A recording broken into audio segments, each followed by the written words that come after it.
गोंदिया जिल्ह्याच्या शेवटच्या टोकावर असलेल्या नक्षलग्रस्त आदिवासी बहुल भाग समजल्या जाणाऱ्या केशोरी जिल्हा परिषद क्षेत्रात 1985 ला शिक्षण संस्था उघडून लोकांना शिक्षणाच्या मुख्य प्रवाहात आणणाऱ्या स्वर्गीय पंढरीबाबू घाटबांधे यांची लोकांना आठवण राहावी या उद्देशाने आनंद शिक्षण संस्थेच्या वतीने केशोरी जिल्हा परिषद क्षेत्रातील जिल्हा परिषद शाळेत शिक्षण घेत असलेल्या 1450 शालेय विद्यार्थ्यांना शालेय बॅग वितरित करण्यात आले। सोबतच तालुक्यातील गुणवंत विद्यार्थ्यांना स्मृतिचिन्ह, रोख रक्कम तसेच सन्मान चिन्ह देऊन गौरवण्यात आले असून स्वर्गीय पंढरीबाबू घाटबांधे यांची जयंती साजरी करण्यात आली। आपल्या म्हणजे मी जिल्हा परिषदेचा सदस्य आहे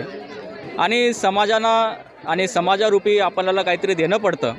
म्हणूनच मी मोठ्या उत्साहाने आपल्या सगळ्या जिल्हा परिषद क्षेत्रामधल्या सगळ्या जनतेचा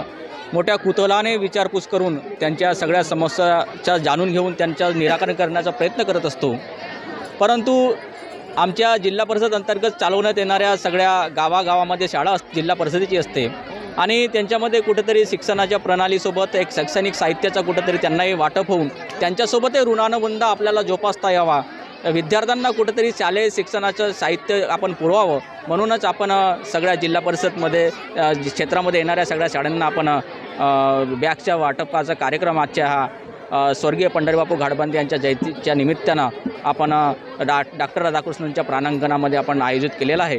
आपण येणाऱ्या दिवसांमध्ये विद्यार्थ्यांमध्ये एक स्पर्धेच्या युगामध्ये विद्यार्थी टिकला पाहिजे आणि त्यांना शिक्षणाच्या सगळ्या सोयी उपलब्ध झाल्या पाहिजे एवढी अपेक्षा सगळ्या विद्यार्थ्यांना बाळगतो।